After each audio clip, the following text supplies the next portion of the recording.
Parigi, 3 luglio 1971. Un uomo viene trovato senza vita nella vasca da bagno di un appartamento in Rue Beautreillis, nel quartiere del Marais. Il suo nome è Jim Morrison.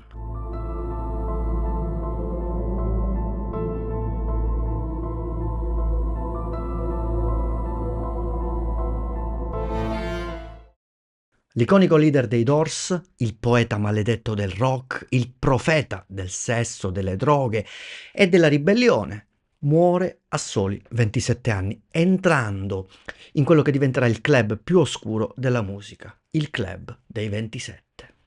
Ma cos'è successo davvero quella notte? Perché nessuno ha mai visto il suo corpo senza vita, tranne la sua fidanzata Pamela Courson? E soprattutto, Jim Morrison è davvero morto?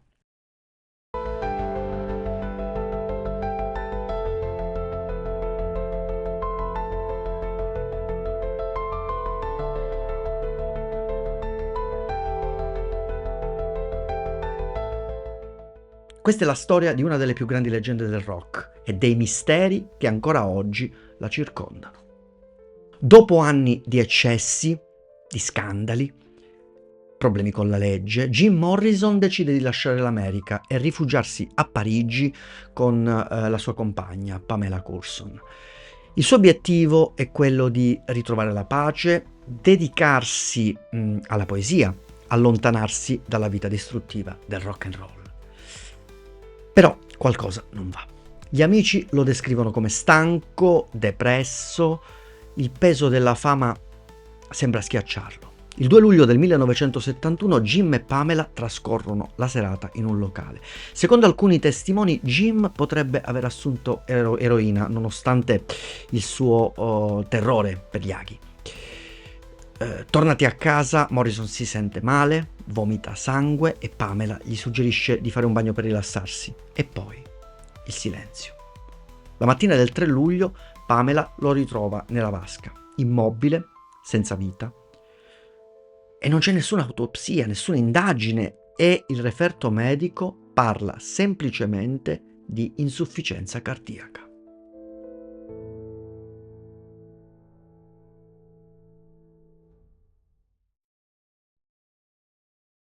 Ora, la prima stranezza è dettata dal fatto che il certificato di morte viene firmato da un medico sconosciuto, a cui poi ne segue un altro per approfondire l'indagine in qualche modo. Un'indagine comunque molto veloce. La seconda stranezza è che nessun amico, nessun membro della famiglia, nessun giornalista vede mai il corpo di Jim Morrison.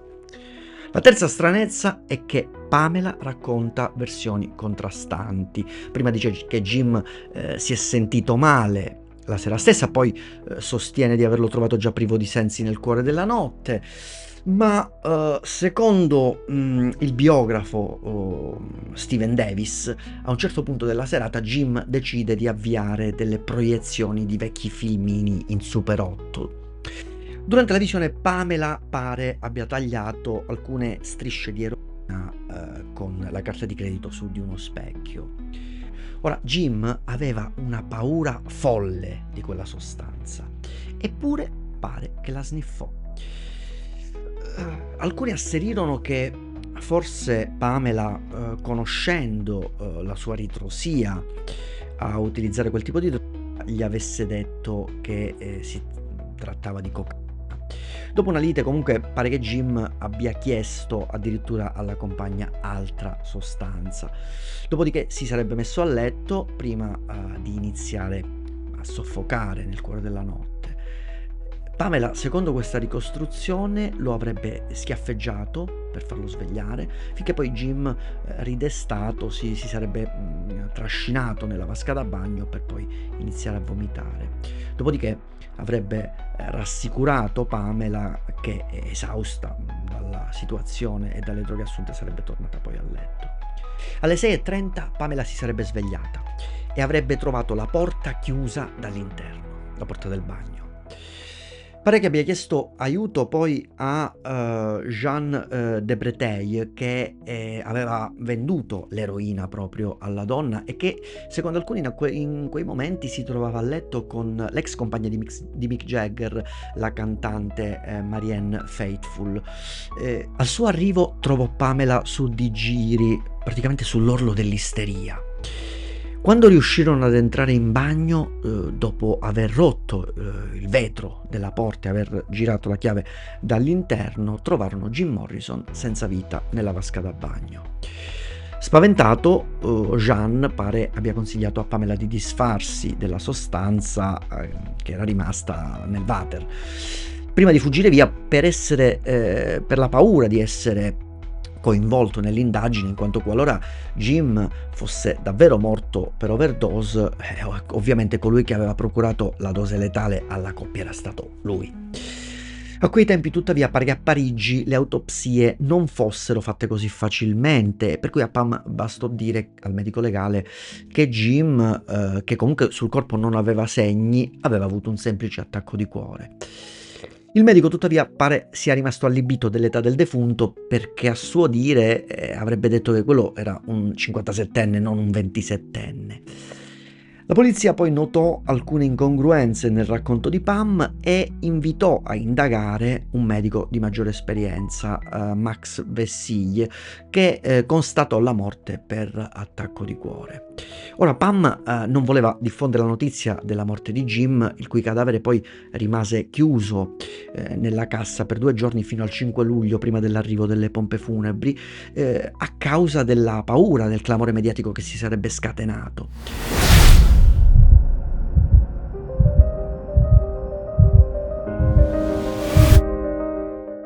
Naturalmente gli inquirenti francesi, compresa la natura del personaggio, avrebbero potuto a ben donde approfondire l'indagine. Il funerale ebbe luogo il 7 luglio davanti a pochi intimi, ma la bara del re Lucertola, era chiamato così per via dell'uso dei pantaloni di pelle che lo contraddistinguevano, non venne mai aperta e nessuno vide mai il cadavere.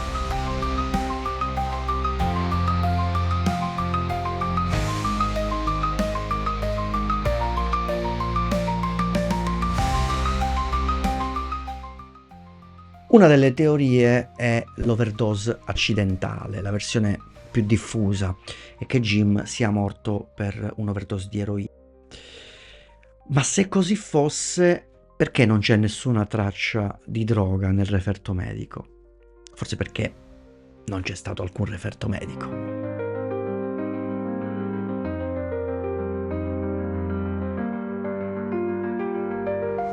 Poi c'è la teoria dell'omicidio. Secondo alcuni, Jim sarebbe stato ucciso. Pare che la CIA lo tenesse d'occhio perché temeva la sua influenza sui giovani. L'idea è che possa essere stato eliminato perché troppo pericoloso. Secondo alcune teorie, Jim Morrison era uno degli obiettivi del cosiddetto gruppo Club 27, che mirava a sopprimere le icone del rock, che venivano considerate una minaccia a causa della loro capacità di fomentare la ribellione popolare attraverso la loro musica, e ce ne furono tanti altri poi nel corso della storia a morire proprio a 27 anni. Ora, alcune testimonianze suggeriscono il coinvolgimento di un presunto agente segreto della CIA di nome Jack Ryan, che è solo una coincidenza rispetto al personaggio creato da Tom Clancy, come responsabile non solo della morte di Morrison, ma anche di quelle di altri grandi personaggi come Brian Jones, Janis Joplin e Jimi Hendrix. Poi c'è la teoria della fuga. E qui le cose si fanno davvero strane. Alcuni amici di Morrison, tra cui il giornalista Sam Burnett, affermano che Jim non sia morto nella vasca di casa sua, ma nel bagno del Rock and Roll Circus, un locale parigino. Dicono che 2 uomini abbiano trasportato il suo corpo fino all'appartamento per insabbiare la verità. E poi c'è la teoria più folle di tutte, cioè Jim Morrison sarebbe ancora vivo. A fomentare questa teoria fu, Ray Manzarek, ovvero il tastierista della band, che, ha alimentato appunto una leggenda, attraverso un'intervista al Daily Mail del 7 luglio 2008, che era il giorno dell'anniversario della sepoltura. Nel '70 Jim mi mostrò la brochure delle Seychelles e mi disse: "Non sarebbe un luogo perfetto per fuggire mentre tutti pensano che tu sia morto?" Negli anni successivi alla sua morte decine di persone giurano di aver visto Jim Morrison vivo. La docuserie Before the End: Searching for Jim Morrison afferma addirittura che Jim si fosse trasferito a Syracuse, New York, e che addirittura vivesse lì sotto una falsa identità. Secondo il regista si farebbe chiamare Frank.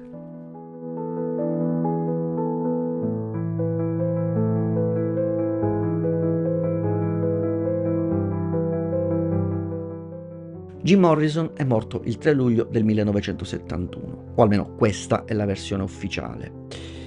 Ma le domande restano. Troppe incongruenze, troppe stranezze, troppi dubbi. Forse Jim è davvero morto, stroncato dagli eccessi, con ogni probabilità. Forse è stato ucciso, o forse ha scelto di sparire. Chi può dirlo? Di lasciarsi tutto alle spalle, di diventare un'ombra nella storia del rock. Forse la verità è sepolta con lui, o forse non lo è affatto.